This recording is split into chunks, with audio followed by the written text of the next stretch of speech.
Di sebuah kota kecil, hiduplah seorang pria bernama Danu. Danu adalah seorang pengusaha kaya raya yang memiliki jaringan toko besar di kota itu. Kesombongannya menjadi buah bibir warga.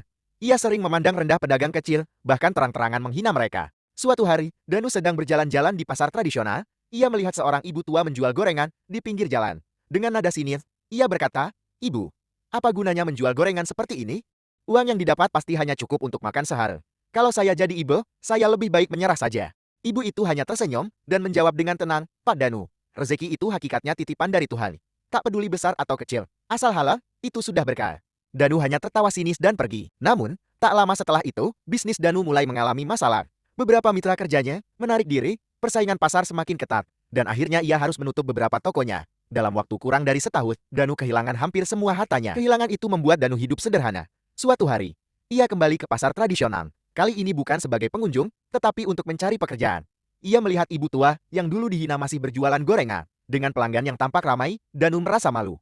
Tetapi ia memberanikan diri mendekati ibu itu. "Ibu, saya minta maaf atas kata-kata saya dulu. Saya sekarang tahu, hidup tidak selalu di atas. Saya belajar menghargai usaha sekecil apapun," kata Danu dengan nada penuh penyesalan. Ibu itu tersenyum bijak, "Tak apa. Pak, yang penting, Bapak belajar dari pengalaman." Danu pun memulai hidup baru. Ia bekerja sebagai pegawai di salah satu kios kecil di pasar itu, dan dari situ ia belajar menghormati orang lain tanpa memandang status. Pesan moral, jangan pernah meremehkan usaha kecil seseorang. Kesombongan hanya akan membawa kehancuran. Rezeki bukan soal jumlah, melainkan keberkahan yang didapat dari kerja keras dan keikhlasan.